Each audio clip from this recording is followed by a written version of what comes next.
The desert night was supposed to be their ally. Shadows stretched endlessly across the barren terrain, and the cool air offered relief after the blistering heat of the day. But for the small U.S. Navy SEAL team, crouched behind the ruins of an abandoned village, the darkness had become a trap. Lieutenant Mason scanned the horizon through his night vision goggles, jaw clenched tight. The mission had begun with precision, slipping into the region under cover of darkness, moving swiftly through winding gullies, and locating the compound where a captured intelligence officer was believed to be held.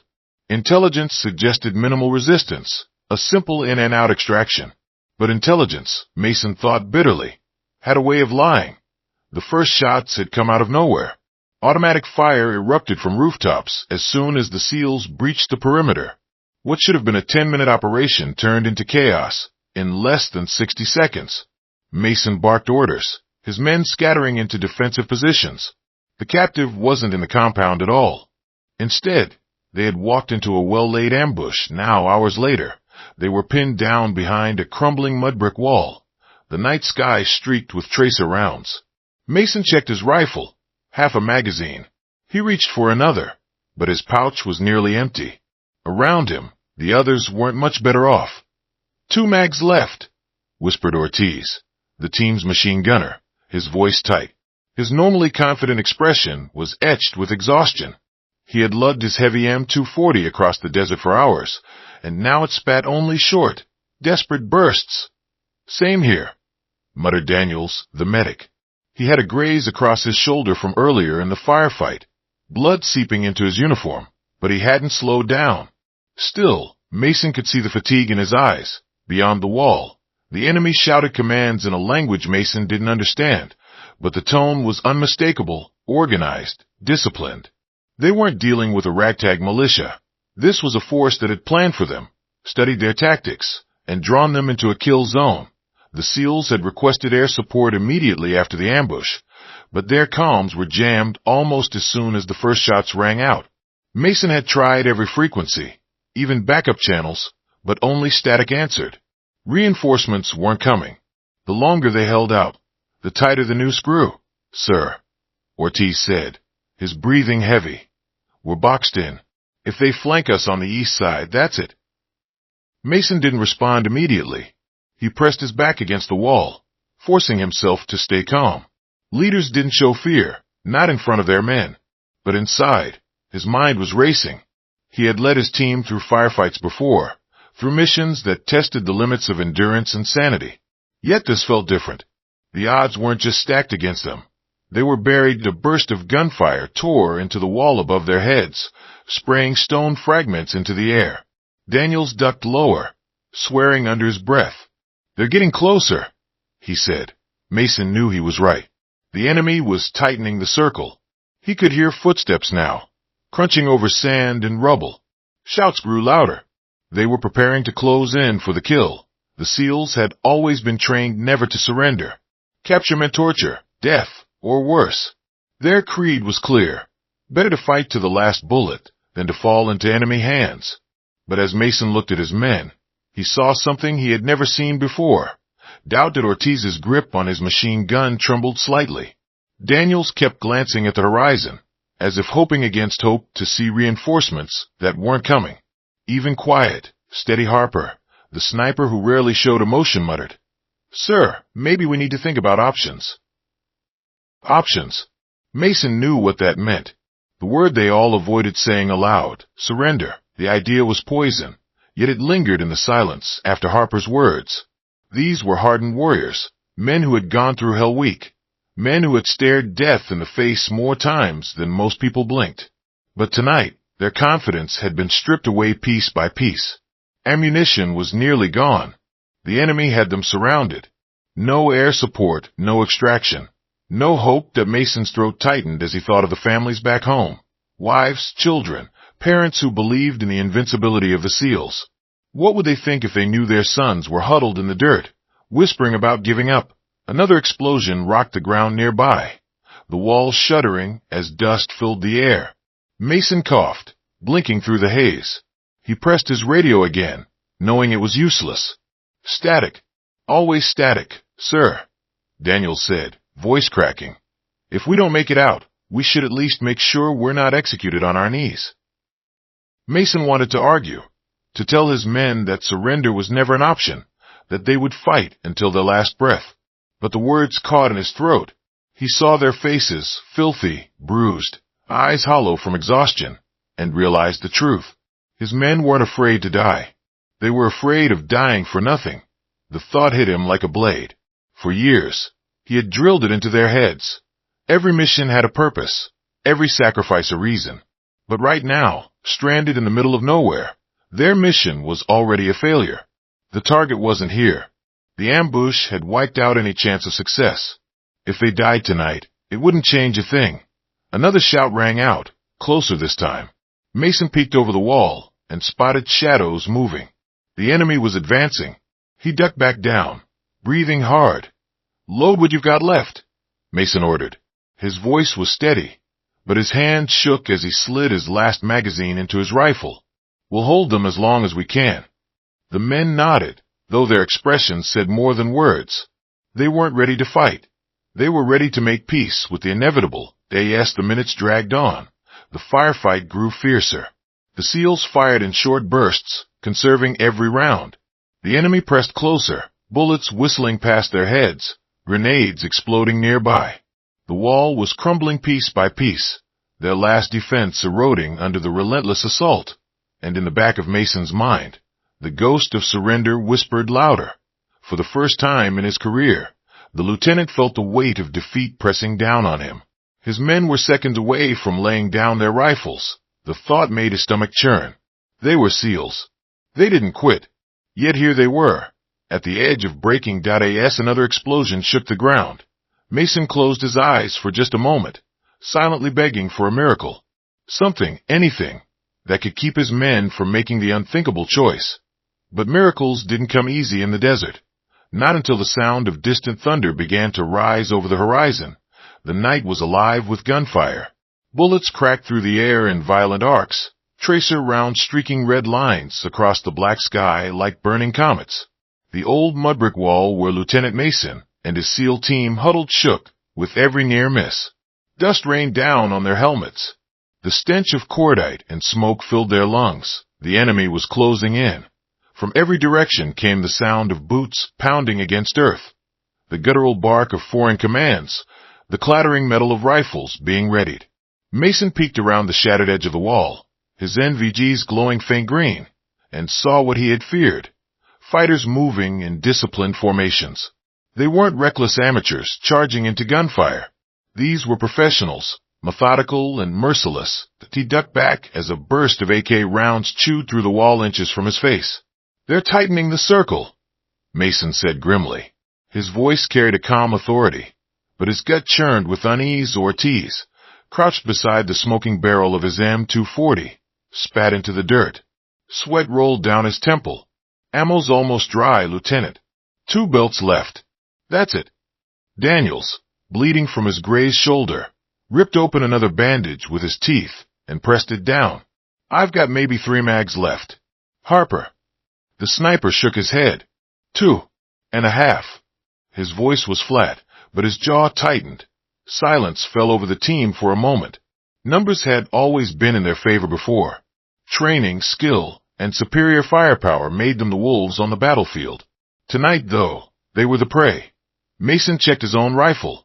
1.5 magazines. Not enough. Not for this. That a voice broke the silence, low but steady. "Sir," Daniel said, eyes meeting his. "What happens when it's gone? When we're dry?" The question hung heavy in the air. The team knew the answer, but no one wanted to speak it aloud. Mason took a slow breath. "Then we make every bullet count. And when the last one's gone, we make decisions." Decisions. The word struck harder than gunfire. For SEALs, there were only ever 2 choices: win or die fighting. But tonight, a third option loomed. Ugly and undeniable, surrendered at a fresh wave of gunfire ripped through the wall, sending shards of clay exploding into the air. Mason ducked, heart pounding. He could hear voices shouting in the darkness. Closer now. The enemy was preparing for the kill. Ortiz growled in frustration, slamming a fresh belt into his machine gun. "We can't win this, Lieutenant. We're boxed in." They've got numbers, ammo, everything. Only thing we've got is guts, and guts don't stop bullets. Mason met his eyes. You suggesting we quit? Ortiz hesitated, then looked away. I'm saying maybe surrender buys us a chance to live, better than being shredded to pieces out here. The words felt like betrayal, but Mason knew Ortiz wasn't a coward. He had fought with him through endless missions, a man who never blinked under fire. If Ortiz was saying it, it wasn't weakness, it was desperation. Daniels rubbed the blood from his hands onto his uniform. If we're captured, we've seen how it ends. Beatings. Torture. Maybe worse. Surrender doesn't guarantee survival. It just guarantees suffering. Harper, always the quiet one, finally spoke. But it gives us a sliver of a chance. A sliver's more than nothing. The argument hung between them, raw and jagged. They were men forged in fire, bound by loyalty. But the truth was gnawing at each of them. They were running out of options. Mason's throat tightened. He had never once entertained surrender in his career. It went against everything he was taught, everything he believed. SEALs never quit. They fought until their last breath. But as he looked around, he saw exhaustion etched into their faces, fear flickering in their eyes. These men weren't afraid to die. They were afraid of dying for nothing that a sudden explosion tore into the ground nearby, showering them with dirt. Mason's ears rang as he shouted, "Positions! They're advancing!" The team sprang into action, firing short, precise bursts into the darkness. Shadows fell, screams echoed, but more came. Always more. Ortiz's gun thundered until it clicked empty. "Reloading!" he shouted, fumbling for the last belt. Mason covered him with quick bursts, conserving every round. Daniels stitched fire toward the east side, where shadows crept along the rubble. Harper fired a shot, another shadow dropping with surgical precision. But for every enemy that fell, 3 more pressed forward. Mason's chest ached as he realized the truth. They were being bled dry. The enemy wasn't rushing to kill them. They were strangling them slowly, wearing them down, until surrender became the only option left. Minutes stretched into hours. The firefight became a brutal rhythm. Shoot, duck, reload, curse, repeat. The wall was crumbling under the relentless assault, chunks falling away. Their world shrank to a few square feet of dirt and stone. When Ortiz's gun clicked empty again, he slammed his fist against the weapon. "That's it. No more belts." Daniels tossed him one of his last magazines. "Make it count." Mason wiped the grime from his face, scanning the horizon desperately. Still no air support. Still no reinforcements. The radio was nothing but static.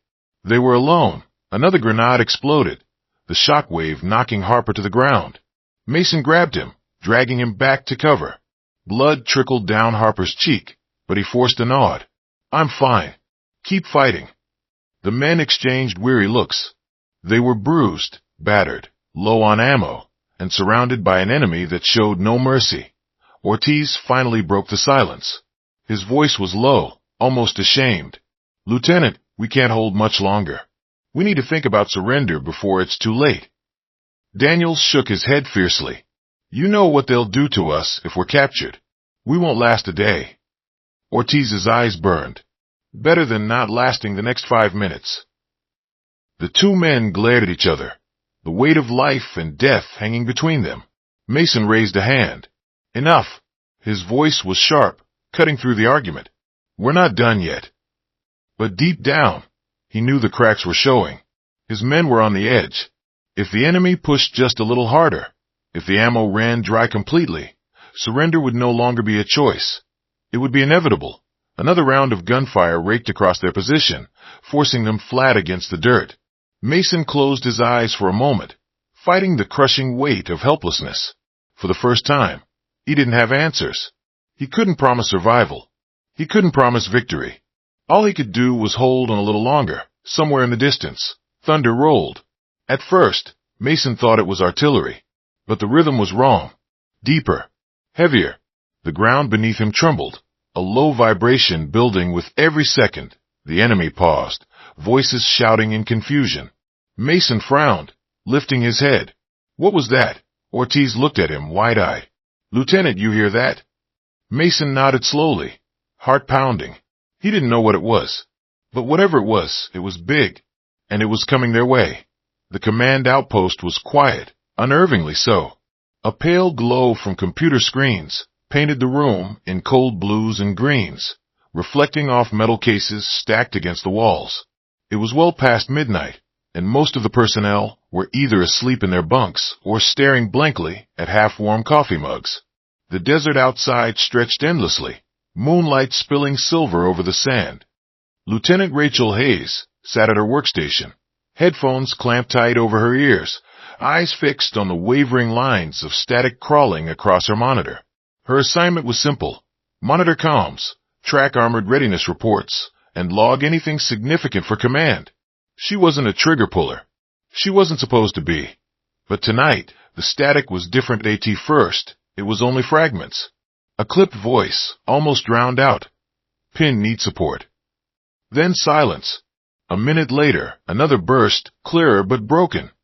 Enemy surrounding ammo low. Rachel leaned forward, turning dials, trying to sharpen the signal. Her pulse quickened. The voice was calm, but there was a weight to it. A gravity that told her this wasn't just routine chatter. Someone was in serious trouble. Come on, she whispered, adjusting frequency after frequency. Then she caught it again. This is SEAL Team, requesting immediate air support. Coordinates compromised. Do you copy? The rest dissolved into static. Rachel's stomach tightened. SEAL Team. The words alone carried weight. If those guys were calling for help, it wasn't small. And if she was hearing them like this, fragmented, desperate, it meant their comms were being jammed, which meant they were alone. She pulled off the headphones and glanced around the room. 2 technicians sat across from her, half dozing in their chairs. One sergeant was filling out paperwork, his head bent low. No one else seemed to notice. Rachel hesitated, then turned back to the console, listening again. More fragments came through. Down to last mag's request evac. Please respond. Her throat went dry. She wanted to key the mic, to respond, but protocol burned in her mind. She wasn't in their chain of command. She wasn't cleared to speak directly to Special Operations. That was command's role. But command wasn't listening. For a long moment she sat frozen, the weight of the choice pressing down on her. She was an armor officer, not a comm specialist. Her duty was simple: keep the vehicles running, track logistics, follow orders. She wasn't supposed to insert herself into missions, especially ones involving SEALs, but another burst of broken audio pushed the thought aside. Can't hold much longer. Enemy pressing. If anyone hears this. Rachel ripped off the headphones. Her heart was pounding so hard it felt like it echoed in her ears. She thought of her older brother, a Marine who had once told her something she never forgot. The worst thing in combat isn't dying. It's knowing you could have done something and didn't. He had been killed in Afghanistan 3 years earlier. She had promised herself that day she would never be the one who stood by while others fought alone. Her eyes drifted to the motor pool outside. Parked in the moonlight was the old Abrams M1 tank she had been tasked to supervise earlier that week. The beast was scarred and battered, sidelined for minor maintenance. It wasn't on the roster for deployment, not until repairs were finished. But Rachel knew tanks. She knew it could move. It could fight. The thought came sharp and reckless. What if I took it? She pushed the idea away instantly. Impossible. Unauthorized. A court-martial waiting to happen. She would be stripped of her rank, disgraced, maybe even imprisoned. And yet, she put her headphones back on. Another transmission crackled through. Outnumbered 10-1, may have to surrender. Her blood ran cold. SEALs. Talking about surrender. She had studied enough to know how rare that was. They didn't quit. They didn't break. If they were saying those words, it meant they were seconds away from annihilation. Rachel's hand shook as she set the headphones down. She stood, pacing, heart hammering in her chest. She could tell command. She could file the report, log the signal. But by the time it went through the chain of approval, those men would be gone. She stopped at the window, staring at the tank outside. Moonlight glinted off its armor, making it look almost alive. Her decision solidified. Rachel turned, striding toward the motor pool. On the way she stopped 2 mechanics, Corporal Jenkins and Specialist Moore, both young, both weary from endless shifts. "Lieutenant?" Jenkins asked, blinking in confusion. "What are you doing out here at this hour?" Rachel pointed toward the Abrams. "We're taking it out." Moore laughed, shaking his head. "Sir, that's not even cleared for field use yet. And besides, we don't have orders." Rachel stepped closer, her voice low but fierce. "Their SEALs pinned down right now. They're minutes away from being overrun. I've got their signal. No reinforcements are moving. If we don't try, they die." The mechanics exchanged nervous glances. "That's not our call." Jenkins muttered. Rachel's eyes burned with intensity. "You want to explain to their families that we sat here while they begged for help? You want to tell yourself you could have done something, but didn't? Not me. I'm not living with that." The silence stretched. Finally, Jenkins swallowed hard, then nodded. "Fine, but if we get court-martialed, I'm blaming you." "Deal," Rachel said without hesitation. They moved quickly. Moore refueled the tank. Jenkins checked the systems. Rachel climbed into the driver's seat, her hands brushing over the controls like they were old friends. The Abrams growled to life, a deep, thunderous rumble that shook the ground. Her heart raced, adrenaline surging. She wasn't supposed to be here. She wasn't supposed to be doing this. But for the first time in years, she felt utterly certain she was exactly where she was meant to be. The mechanics loaded what ammunition they could find, coaxial rounds, a handful of shells. Not much, but enough. Rachel gripped the controls, the vibration of the engine coursing through her body. The tank lurched forward, steel treads grinding against the sand. Headlights off. Only the stars above lit their path. Every mile closer to the fight made her pulse quicken. She imagined the SEALs crouched behind broken walls, watching their last magazines dwindle, preparing for the unthinkable. She imagined her brother, pinned down somewhere far from home, praying someone would come. She wouldn't let them down, not tonight. The Abrams roared across the desert like a steel beast awakened from slumber. Its treads chewed through sand and stone, leaving a trail of dust in its wake. Inside, Lieutenant Rachel Hayes gripped the controls with white-knuckled hands. The cabin vibrated with every turn of the engine, the low thunder rattling through her bones. The desert at night was deceptive, beautiful, almost serene. A blanket of stars spread across the sky, the moon painting silver shadows across dunes and ridges. But beneath the quiet, danger lurked. Rachel knew she was driving into hostile territory.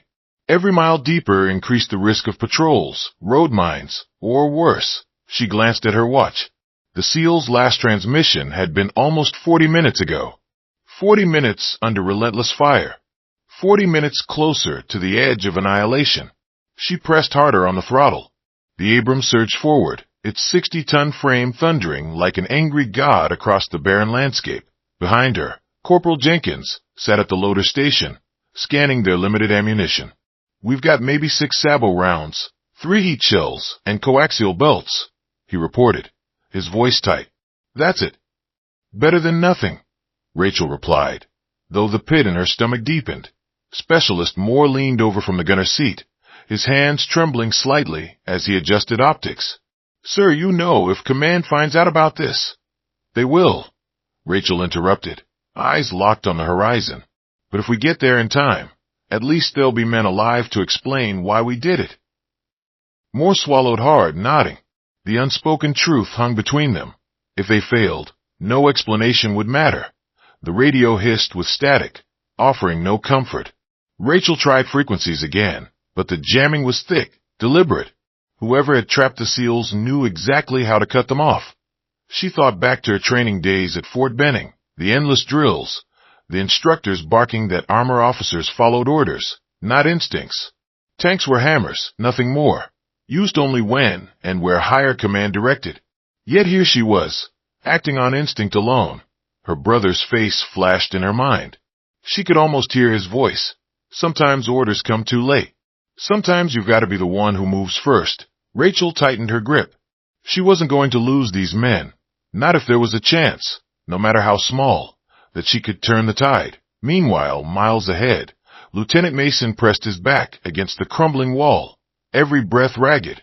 The firefight had slowed, not because the enemy relented, but because his team was nearly out of ammunition. They had been trading single shots for the past 15 minutes, every squeeze of the trigger a careful calculation. 2 rounds left, Harper reported, his sniper rifle almost silent now. Daniels checked his rifle, then gave a hollow laugh. 1 mag. That's it. After this, I'll be throwing rocks. Ortiz didn't even bother counting anymore. His machine gun lay silent, empty belts scattered at his feet like dead snakes. He sat with his back to the wall, staring at the dirt. The silence between bursts of enemy fire was worse than the gunfire itself. It gave them too much space to think. Mason could see it in their eyes, the creeping acceptance, the thought that maybe this was it. The enemy was patient. They knew the SEALs were bleeding out their ammo, bleeding out their will. It was only a matter of time before the final push. Mason's throat burned as he fought to keep his voice steady. We hold until the last bullet. That's the job. But even as he said it, doubt gnawed at him. Was it the job to die here, for a mission already lost? Or was it the job to keep his men alive, even if that meant breaking the unbreakable code?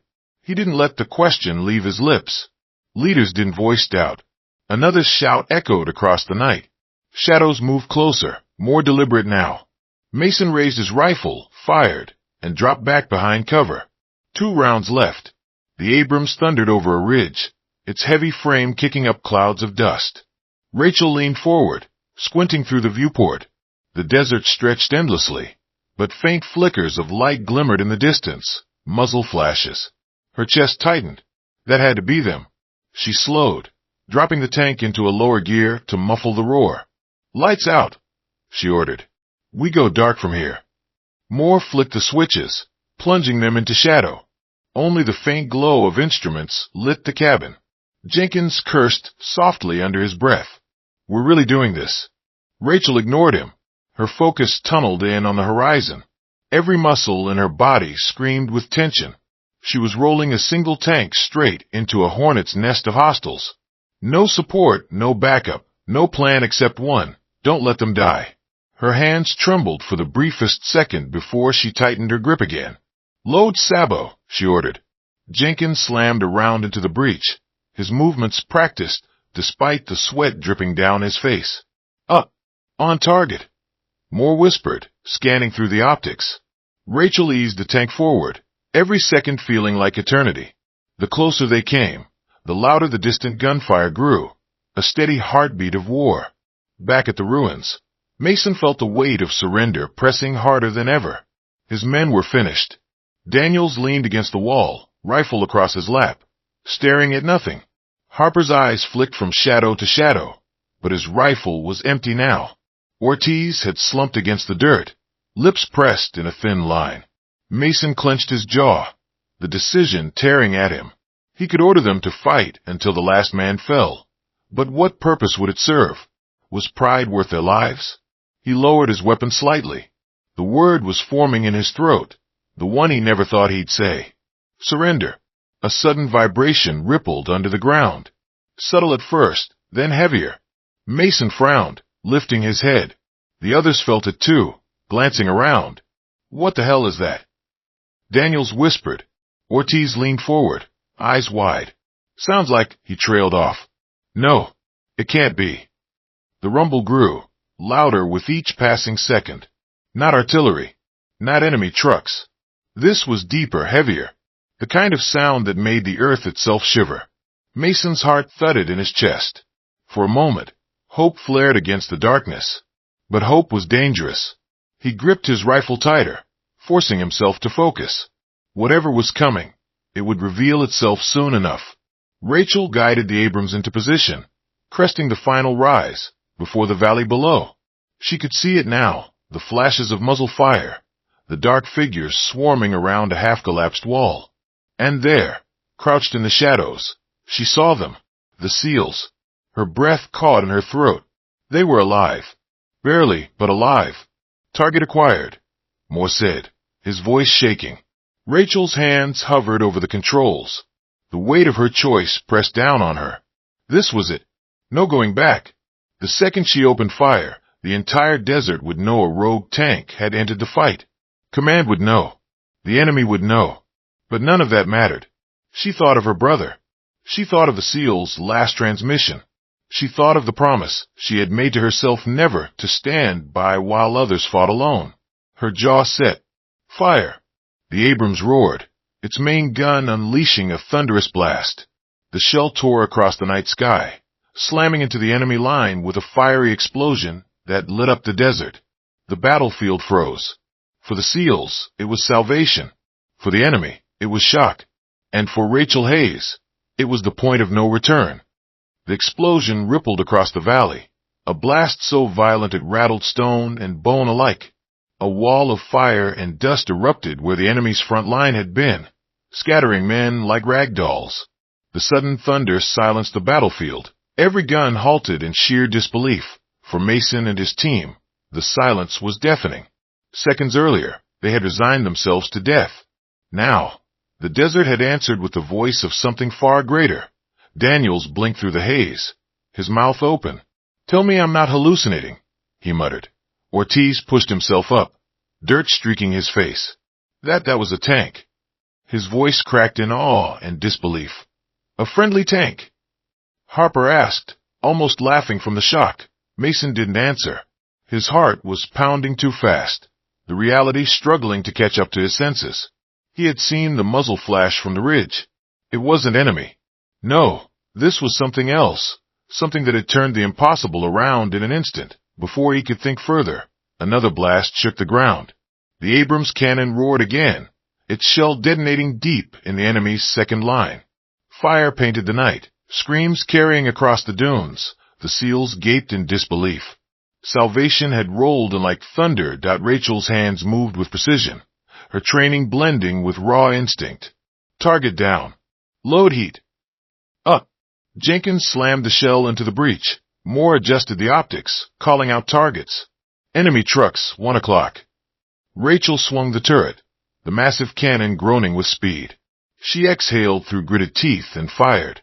Another explosion ripped into the convoy parked beyond the ridge. Secondary blasts lit the night sky as fuel and munitions cooked off, turning enemy supply vehicles into rolling infernos. Through the smoke, she caught glimpses of dark figures scrambling in confusion. Entire squads broke, retreating toward cover, their disciplined volleys collapsing into chaos. Rachel's pulse surged. The element of shock was theirs, but it wouldn't last. She grabbed the intercom.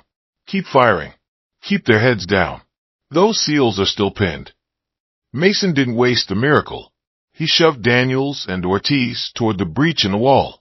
"Move, while they're confused." "But sir, now."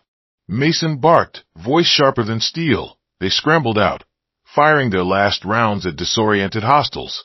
The sudden shift in momentum gave them just enough breathing room to push forward. Harper dragged his sniper rifle, useless without ammunition, but his eyes were wide with purpose. They weren't running anymore. They were advancing. Mason looked toward the ridge. Through the rolling smoke and firelight, he caught sight of it.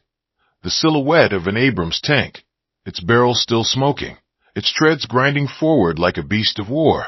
The sight almost buckled his knees. He knew that tank. He knew who was inside. Rachel. The enemy commander barked orders furiously, rallying his scattered fighters. The initial shock was over.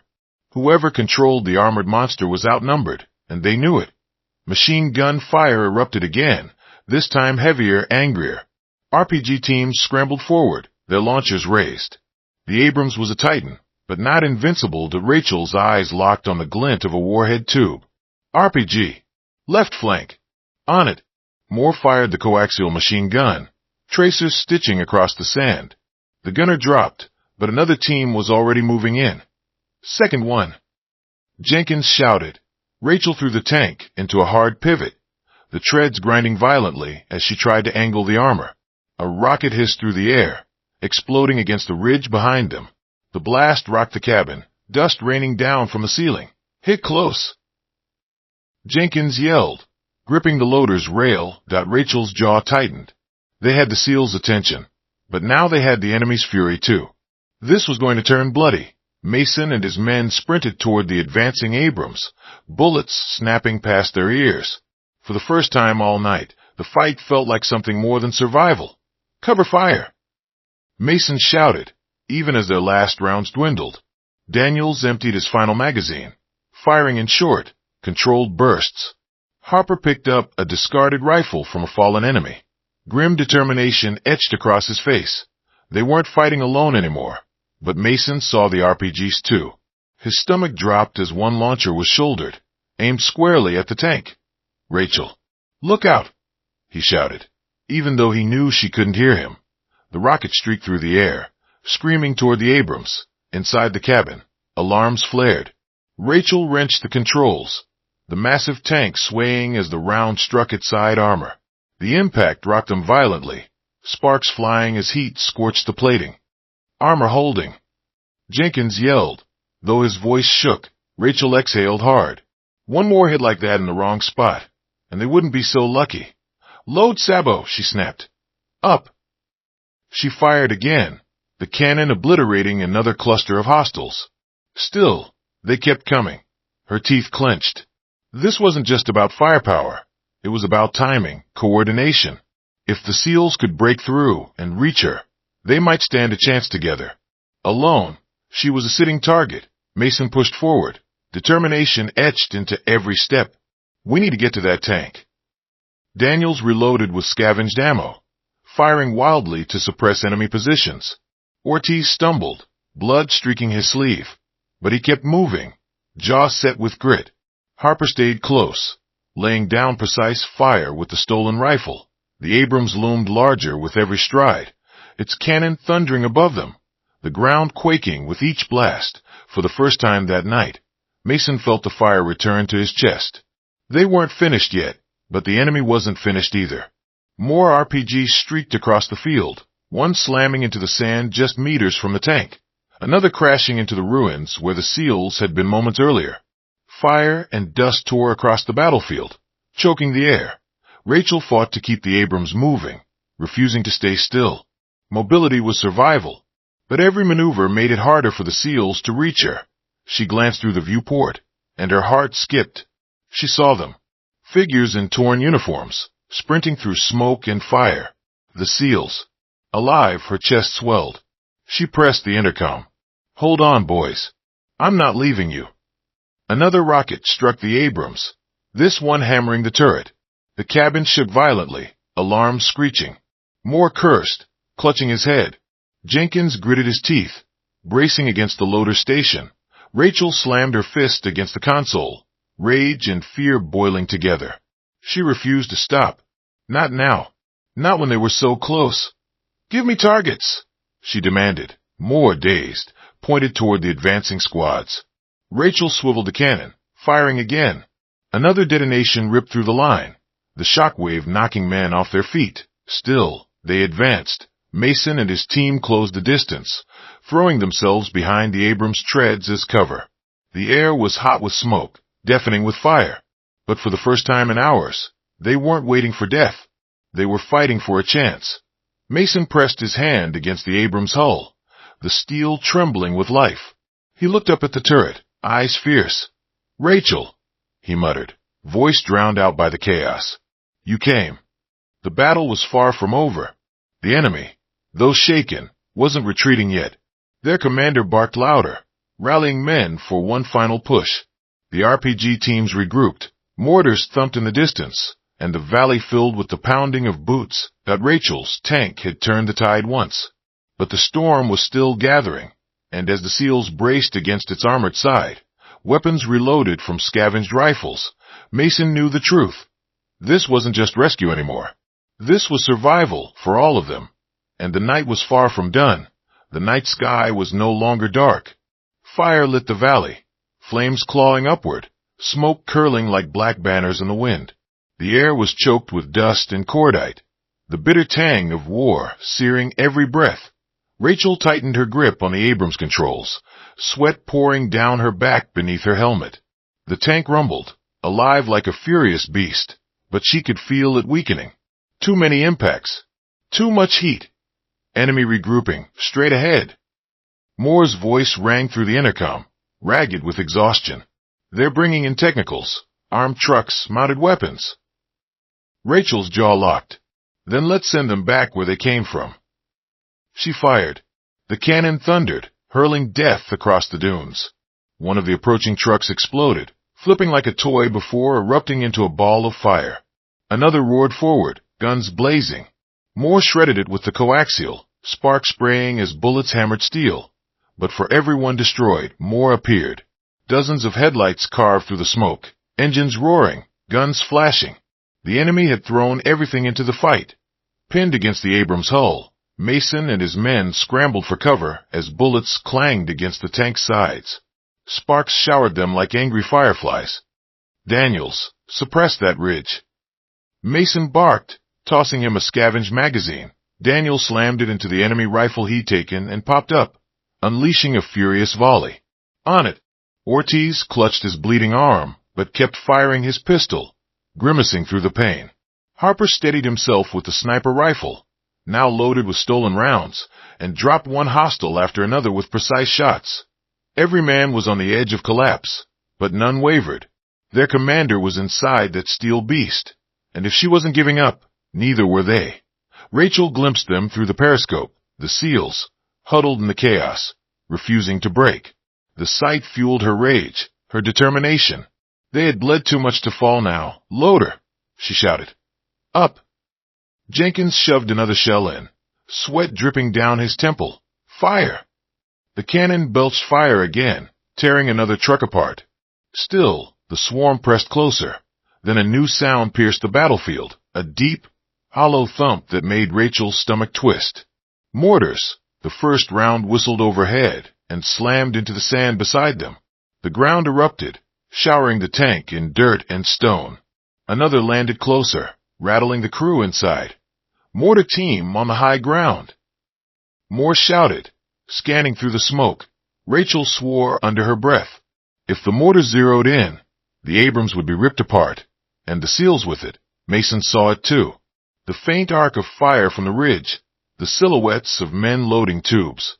His gut tightened. Harper, he barked. The sniper nodded, already tracking. He exhaled slowly, steadying despite the chaos. The first shot cracked, a clean strike through a mortar crewman's chest. The second dropped the loader. The third missed, dust and smoke throwing off his aim. Not fast enough. Harper growled, I'll handle it. Mason shouted. He grabbed a fallen enemy rifle with a grenade launcher strapped beneath and loaded a single round. With a prayer, he aimed high and fired. The grenade arced, glowing faintly in the night, before slamming into the ridge. The blast toppled the mortar tube, scattering men and buying precious seconds. Nice shot, Captain. Daniels roared, firing another burst. Mason's chest heaved. But there was no time to celebrate. The enemy was still coming. Inside the tank, Rachel's hands flew over the controls. She spotted another wave pushing in from the right flank. Traverse right, she barked. The turret swung, cannon leveling. Fire! Another shell screamed downrange, detonating in the midst of the charge. Bodies flew. Trucks crumpled, but the Abrams was slowing. Every impact rattled harder. Every movement groaned louder. Warning lights blinked angrily on her console. We're not going to last like this, Jenkins muttered, voice strained. Rachel gritted her teeth. Then we don't stop until it's over. The enemy knew the tank was weakening. RPG teams pushed forward, sprinting low, firing from impossible angles. One rocket struck the Abrams' side armor, shaking the crew violently. Another slammed near the treads, sparks showering the sand. Left tracks damaged. Jenkins shouted, panic in his tone. Rachel fought the controls, forcing the Abrams forward, dragging the damaged tread through the sand. She refused to stop. Keep loading. Keep firing, she barked. Moore cut down another RPG gunner with a burst of the coaxial, but his belt of ammunition was running dangerously low. Running dry. He shouted that Rachel's stomach sank. They were burning through their last reserves. Pinned to the Abrams' side, Mason realized the truth. If the tank went down, they all died. Cover me, he shouted to his men. Before they could protest, Mason broke from cover, sprinting across open ground. Bullets chased him, chewing into the sand at his heels. He dove behind the ruins of a wall, closer to the advancing technicals. His rifle barked, taking down a gunner. Then he yanked a grenade from his vest, pulled the pin, and hurled it into the back of a truck. The explosion gutted it, sending flames into the night. Daniels roared from the Abrams flank, firing to give him cover. Harper dropped another hostile with a clean shot. Mason kept moving, a whirlwind of fury and survival instinct. Every second he bought was a second closer to victory. Inside the Abrams, Rachel spotted him. Her heart clenched. Mason, charging alone into the storm, the same man who had once been her anchor in training, now risking everything for them. Her hand shook for a fraction of a second. Then she steadied herself. If he was giving everything, so would she load her, she barked. Up! Fire! The cannon roared, obliterating another technical that had been moments from cutting Mason down. Rachel's chest heaved. Not today. The battlefield was chaos incarnate. Mortars thundered. RPGs hissed. Bullets whined like angry hornets. The Abrams, bleeding steel and fire, refused to fall. The SEALs, battered and bloodied, fought with the ferocity of men who knew surrender was not an option. But the enemy still came. More trucks, more fighters, more weapons. Their commander screamed orders through the din, desperate to crush the resistance before dawn.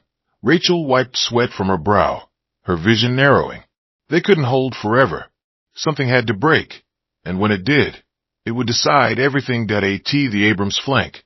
Mason ducked behind wreckage, his chest heaving. He had one grenade left. One chance he spotted the enemy commander, a tall figure in dark fatigues, shouting from the back of a truck, rallying his men. Mason's hand tightened around the grenade. His thumb pulled the pin. For all of them, he muttered. He hurled it. The grenade arced high, spinning through smoke and fire, before landing at the commander's feet. The explosion tore through the truck, engulfing it in fire. The commander disappeared in the blast, his men scattering in confusion. A ripple of chaos spread through the enemy lines. Orders faltered. Morale cracked. Rachel saw it too. She seized the moment. All guns. Hit them now, she shouted. The Abrams unleashed hell. The SEALs pushed forward with renewed fury, carving through the fractured lines. The tide had finally shifted, but even as victory loomed, Rachel knew it wasn't over. The tank was burning, the crew exhausted, the SEALs nearly spent, and in the distance, beyond the fire and smoke, she heard the rumble of more engines, heavier ones. Her blood ran cold. Reinforcements. The night wasn't finished with them yet. The first streaks of dawn barely brushed the horizon, painting the desert in a pale orange glow. But the battlefield remained hellish. Smoke spiraled upward from burning trucks and shattered ruins, while the scorched ground bore the marks of explosions and footprints of men desperate to survive. Rachel's Abrams lurched forward over debris, treads groaning under the weight of both steel and fatigue. Her hands were slick with sweat, jaw tight with determination. Beside her, Jenkins and Moore were battered and exhausted, yet their eyes burned with a shared resolve. Every breath, every heartbeat screamed, "We survive, or we die trying." Through the smoke and haze, Rachel spotted the first glint of headlights on the ridge. Reinforcements. Not friendly ones. More of them. Moore said flatly, scanning through optics. Heavy trucks, armored personnel carriers. Way more than the first wave.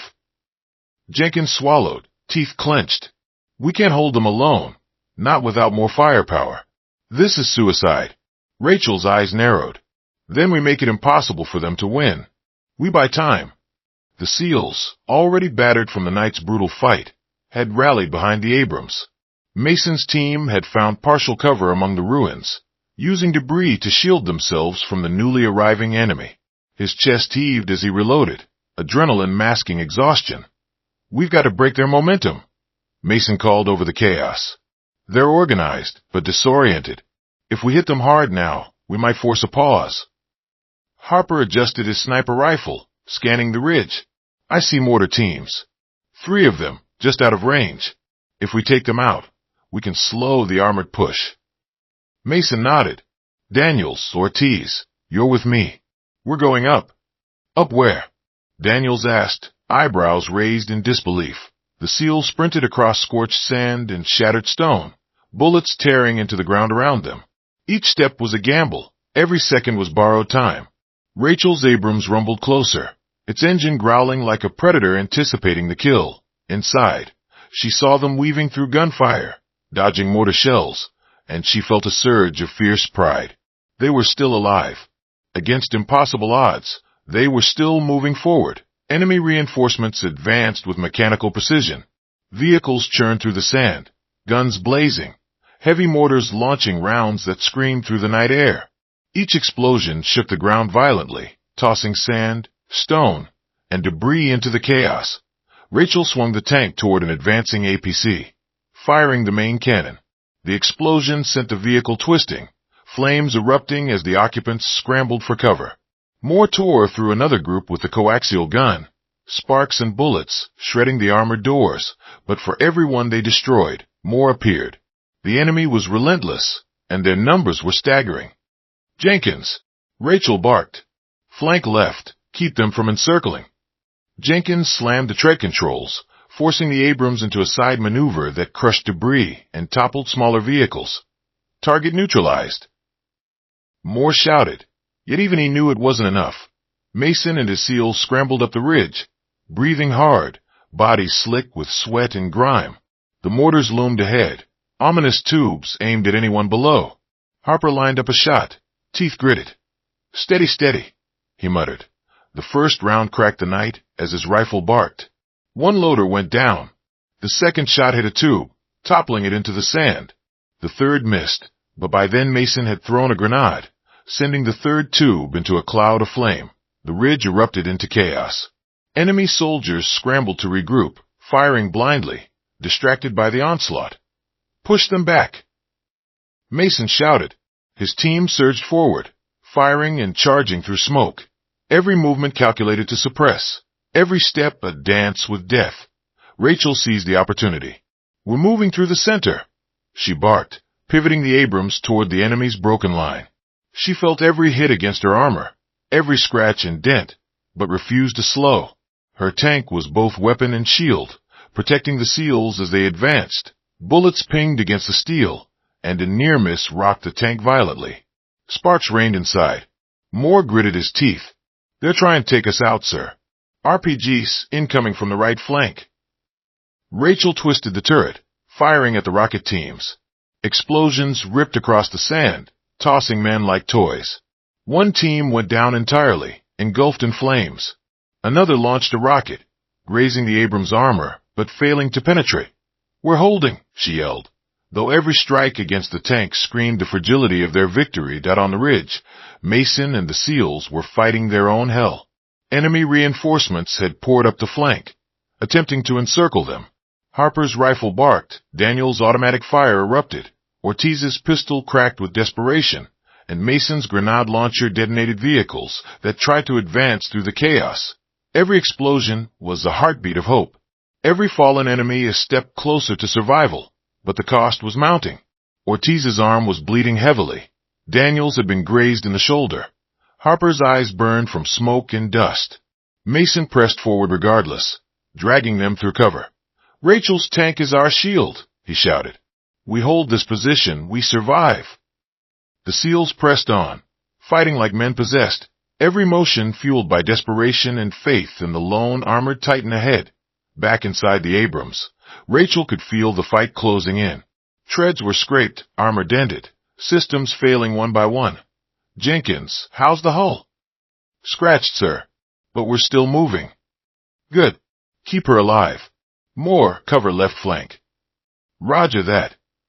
Rachel pivoted, cannon thundering, coaxial tearing through the enemy. Her hands shook, her face streaked with sweat and grime. She refused to slow.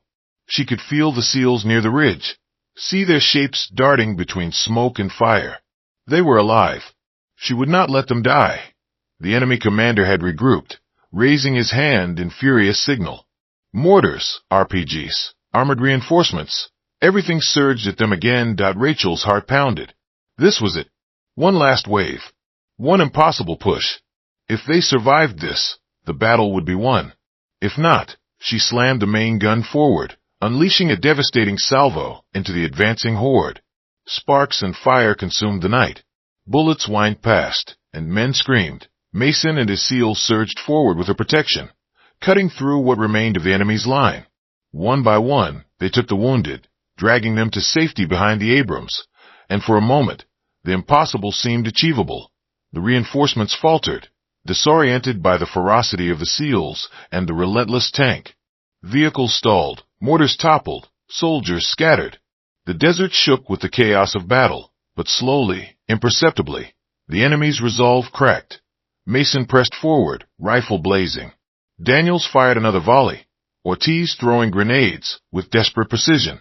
Harper picked off stragglers, every shot calculated and deadly.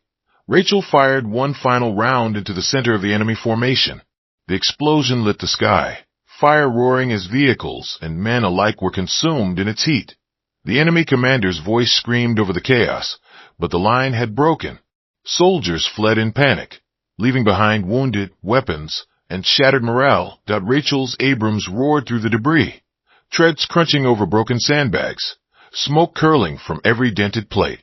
She pressed forward to link with Mason and the SEALs, guiding them out of the danger zone. Mason slumped against the tank, exhausted but alive. "I don't believe it," he muttered. "I can't believe we made it." Ortiz leaned heavily against the armor, blood seeping from his arm. Daniels shook, breath ragged. Harper wiped soot from his face, eyes wide with disbelief. Rachel climbed out of the Abrams, her helmet askew, face streaked with dirt and sweat.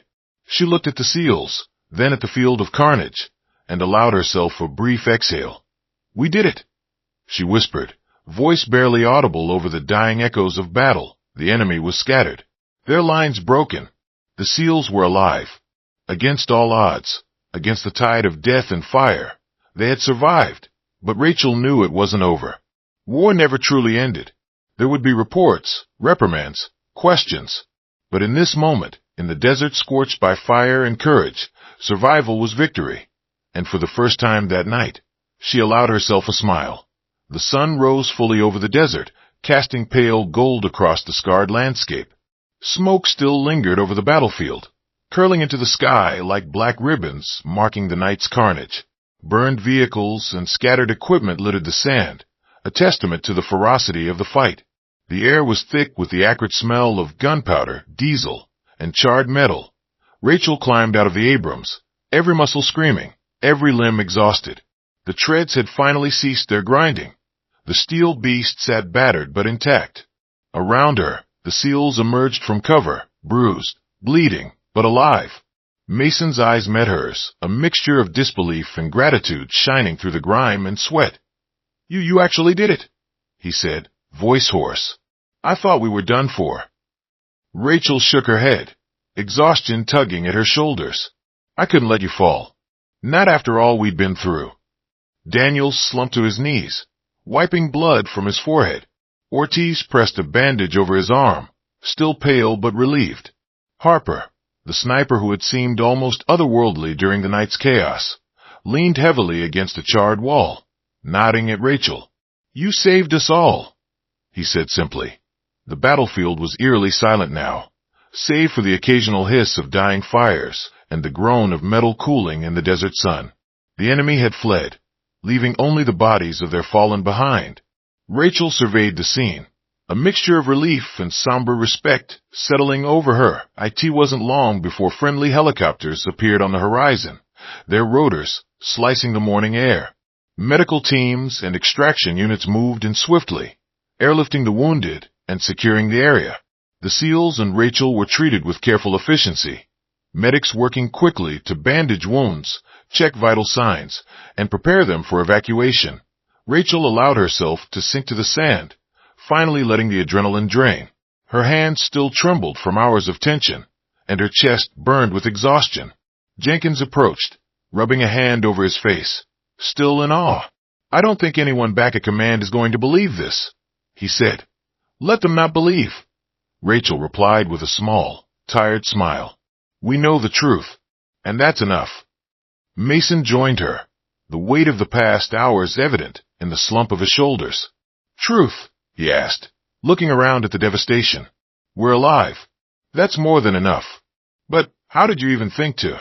He trailed off, shaking his head. Rachel didn't answer. Some instincts didn't need explanation. Some acts of courage couldn't be fully understood. They just were in the days that followed, The story of the night spread through their unit like wildfire. Whispers of a lone tank officer who had defied orders, rolled into a deadly ambush, and changed the course of the battle. Command investigations began almost immediately, as they always did after an engagement this intense, this unconventional. Rachel faced a flurry of questions, her every decision scrutinized. How she had operated independently, ignored protocol, and engaged the enemy with such precision and daring became the focus of intense debriefings. Yet through it all, she remained calm, steadfast. Every detail she offered painted the picture of necessity, instinct, and courage under pressure. She did not seek praise. Recognition was not her goal. Survival, and ensuring the SEALs made it home alive, had been the only mission for the SEALs. Recovery was slow but steady. Ortiz's arm healed, leaving only a scar to remind him of the night's ordeal. Daniels bore bruises across his torso and arms, but carried with him the pride of survival. Harper returned to his sniper duties, but with a newfound respect for the chaos of battle beyond clean lines of sight. Mason, ever the leader, could not hide the weight of responsibility and gratitude he felt toward Rachel. Each of them carried invisible marks as well, the memory of moments when surrender seemed inevitable, when the desert seemed determined to claim them. And yet, intertwined with those memories was a fierce, stubborn joy that they had survived, against all odds, together. Months later, in a more controlled environment far from the desert, a formal recognition ceremony was held. Rachel stood in uniform, the weight of medals and insignia pressing lightly against her chest. The SEALs were present, each in their own decorated uniforms, eyes bright with respect and admiration. The commanding officer addressed the assembly, his voice carrying across the room. Lieutenant Rachel Hayes demonstrated extraordinary courage, decisiveness, and ingenuity under fire. Her actions saved the lives of a full SEAL team and turned a potential disaster into a tactical victory. She exemplifies the highest ideals of our service and the unbreakable bond between our forces. Applause rang out, heartfelt and sustained. Mason, Daniels, Ortiz, and Harper each stepped forward to shake Rachel's hand, their expressions a mixture of awe and gratitude. Mason finally spoke, voice quiet but firm. "You rolled a tank over a hill and saved all of us. I don't know how we repay that." Rachel shook her head. "You repay it by living, by continuing the mission, by remembering that survival is the real victory." In the quiet after the ceremony, Rachel stood alone for a moment, looking out over the horizon. The sun had set months ago over that battlefield, yet in her mind, the desert remained vivid.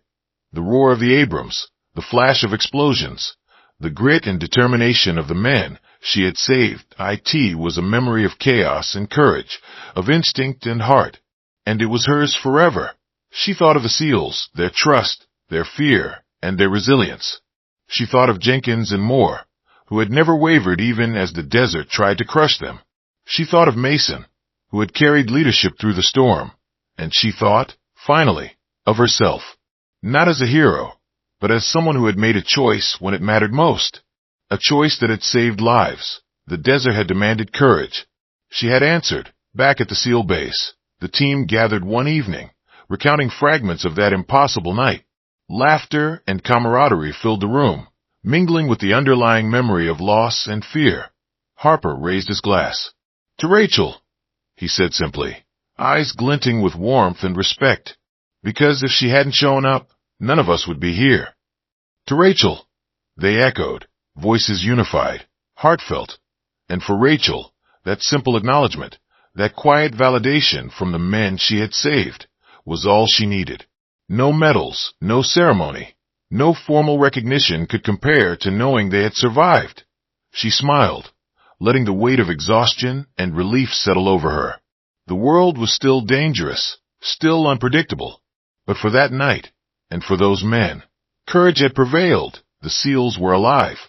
The Abrams had survived, and Lieutenant Rachel Hayes, who had rolled a tank over a hill against impossible odds, had ensured that heroism, instinct, and humanity triumphed in the face of overwhelming darkness. And in that desert, scorched and scarred, the memory of fire and courage would remain forever.